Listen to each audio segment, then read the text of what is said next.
Sebuah rumah tua yang megah namun terbengkalai berdiri di tengah hamparan rumput liar. Atapnya yang runtuh dan jendela-jendela yang pecah menambah kesan menyeramkan. Bayangan-bayangan panjang tercipta oleh sinar matahari yang menembus dedaunan pepohonan di sekitarnya, menciptakan suasana mencekam dan misterius. Rumah itu seperti menyimpan rahasia kelam yang terkubur dalam keheningan. Rumah tua itu berdiri megah, namun terabaikan. Atapnya yang dulunya berwarna merah bata kini kusam dan ditumbuhi lumut. Jendela-jendela yang usang itu seperti mata-mata kosong yang menatap hampa ke dunia luar. Rumput liar merambat di dindingnya yang retak, seolah ingin menelan rumah itu seluruhnya. Itulah rumah peninggalan nenek buyutku. Rumah yang menyimpan rahasia kelam yang baru kutemukan beberapa waktu lalu. Aku, Aruna, seorang penulis muda yang tengah mengalami titik jenuh dalam karirku. Ide-ide cerita kering kerontang, dan deadline semakin mendekat. Sebagai jalan keluar, bibiku menyarankan agar aku tinggal di rumah tua itu untuk mencari inspirasi. Katanya, suasana tenang dan sepi di pedesaan akan membantuku.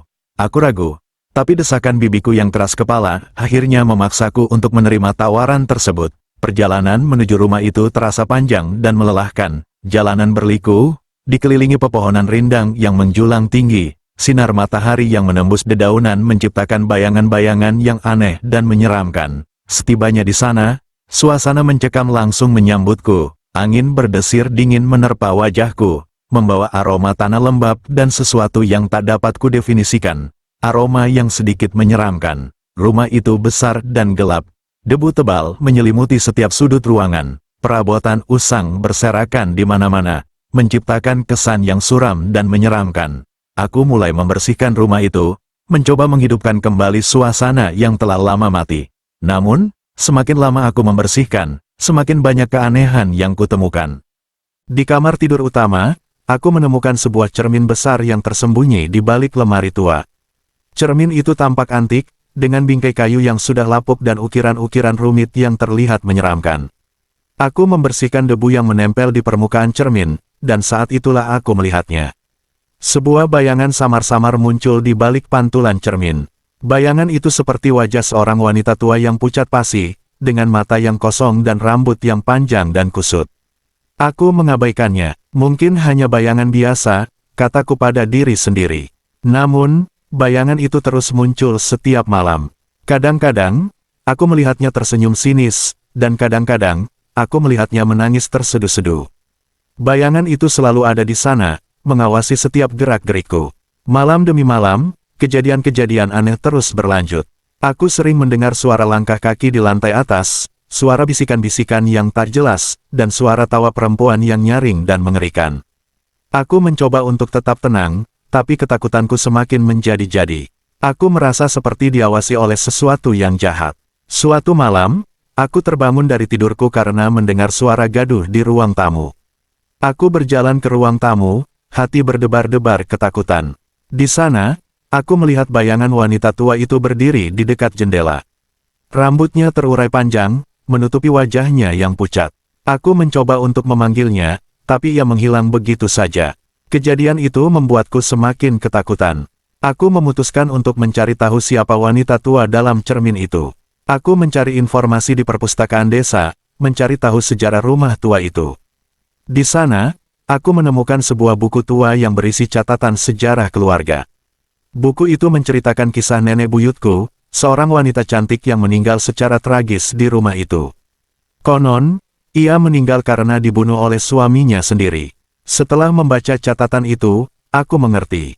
Bayangan wanita tua dalam cermin itu adalah roh nenek buyutku yang bergentayangan. Ia masih menyimpan dendam yang mendalam terhadap suaminya, dan ia mencari keadilan. Aku merasa kasihan padanya, tapi aku juga ketakutan.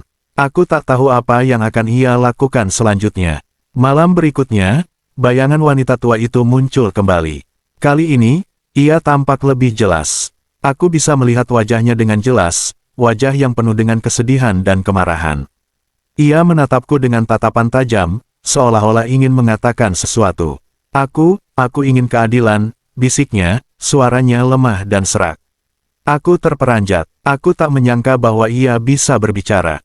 Aku akan membantumu, kataku, suaraku bergetar. Aku tak tahu bagaimana caranya, tapi aku berjanji untuk membantunya mencari keadilan. Aku mulai menyelidiki kematian nenek buyutku. Aku mencari bukti-bukti yang dapat mendukung tuduhan pembunuhan. Aku menemukan beberapa bukti yang menunjukkan bahwa suami nenek buyutku memang terlibat dalam kematiannya. Aku melaporkan temuan-temuan itu kepada polisi. Setelah beberapa bulan penyelidikan, polisi akhirnya berhasil menangkap suami nenek buyutku. Ia mengakui perbuatannya dan dijatuhi hukuman penjara. Setelah keadilan ditegakkan, bayangan wanita tua itu menghilang. Aku tak pernah melihatnya lagi. Rumah tua itu masih berdiri di sana, tetapi kini terasa lebih tenang dan damai.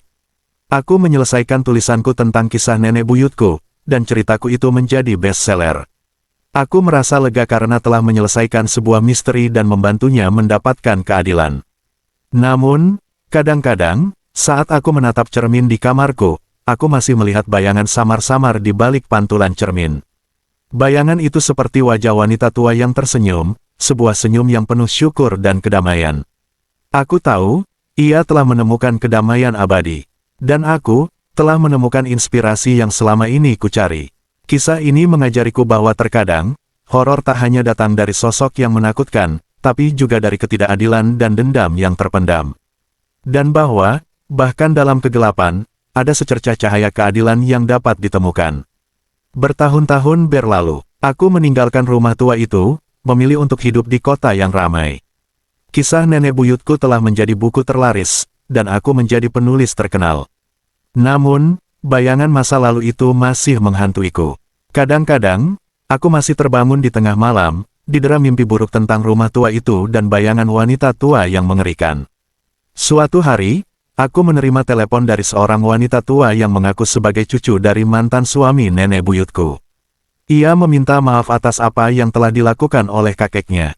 Ia mengatakan bahwa kakeknya telah menyesali perbuatannya sebelum meninggal dunia. Ia juga mengatakan bahwa ia ingin mengunjungi makam nenek buyutku untuk berdoa dan meminta maaf. Aku setuju untuk bertemu dengannya. Kami bertemu di sebuah kafe di kota. Wanita tua itu tampak ramah dan baik hati. Ia menceritakan kisah keluarganya, kisah yang penuh dengan penyesalan dan kesedihan. Ia mengatakan bahwa keluarganya telah lama menderita karena perbuatan kakeknya. Setelah pertemuan itu, aku merasa lebih tenang. Aku merasa bahwa arwah nenek buyutku telah menemukan kedamaian. Aku dan wanita tua itu menjadi teman baik. Kami sering bertemu dan bercerita tentang keluarga kami. Namun, suatu malam, aku kembali dihantui oleh mimpi buruk.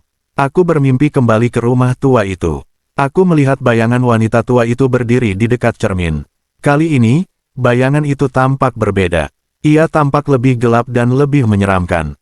Aku terbangun dengan keringat dingin. Aku merasa ada sesuatu yang salah.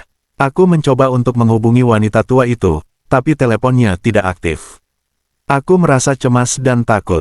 Aku memutuskan untuk kembali ke rumah tua itu. Aku ingin memastikan bahwa semuanya baik-baik saja. Setibanya di sana, aku menemukan rumah itu dalam keadaan yang berantakan. Perabotan berserakan, dan dinding-dindingnya penuh dengan coretan-coretan aneh. Aku merasa ngeri. Di kamar tidur utama, aku menemukan cermin besar itu pecah berkeping-keping. Aku melihat sebuah bayangan samar-samar di balik pecahan cermin itu.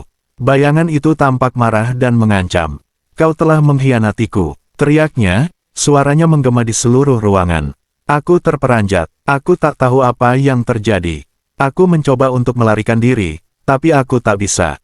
Bayangan itu menghalangi jalanku. Ia mencengkeramku dengan kuat, dan aku merasa tubuhku semakin lemah. Aku berteriak minta tolong, tapi tak ada yang mendengar. Aku merasa seperti terjebak dalam mimpi buruk yang tak berujung. Bayangan itu semakin mendekat, dan aku merasa nyawaku akan melayang. Tiba-tiba, aku mendengar suara langkah kaki di luar rumah. Suara itu semakin dekat dan dekat. Aku melihat sesosok bayangan di balik jendela. Bayangan itu tampak seperti seorang pria yang tinggi dan besar. Pria itu masuk ke dalam rumah. Ia membawa sebilah pisau panjang. Ia berjalan ke arahku, matanya menatap tajam. "Aku akan membunuhnya," teriaknya, suaranya penuh dengan amarah. Aku terperanjat. Aku menyadari bahwa pria itu adalah cucu dari mantan suami nenek buyutku. Ia telah kehilangan akal sehatnya. Aku mencoba untuk melawan, tapi aku tak mampu. Pria itu terlalu kuat. Ia menusukku dengan pisau itu. Aku merasakan sakit yang luar biasa. Aku jatuh ke lantai, darah mengalir deras dari tubuhku. Aku melihat wajah pria itu semakin dekat. Matanya penuh dengan amarah dan kebencian. Kau telah mengkhianati keluargaku, teriaknya. Kemudian, semua menjadi gelap. Aku terbangun di rumah sakit. Aku selamat dari serangan itu. Namun, aku masih trauma. Aku masih melihat bayangan wanita tua itu di mana-mana. Aku masih mendengar suara-suara aneh di malam hari. Aku memutuskan untuk meninggalkan kota itu. Aku pindah ke tempat yang jauh dari rumah tua itu. Aku mencoba untuk melupakan semuanya, tapi aku tak pernah bisa melupakan kisah horor di rumah tua itu. Kisah ini mengajariku bahwa terkadang, kejadian-kejadian di masa lalu dapat menghantui kita selamanya. Dan bahwa, terkadang, kebenaran dapat lebih mengerikan daripada fiksi. Aku masih menulis, tapi aku tak pernah bisa melupakan bayangan di balik cermin itu. Bayangan yang selalu mengingatkan aku akan kengerian yang pernah kualami. Bayangan yang selalu menghantui mimpi-mimpiku. Bayangan yang selalu menjadi bagian dari diriku. Dan aku tahu, bayangan itu akan selalu ada di sana, mengawasi setiap langkahku. Selamanya.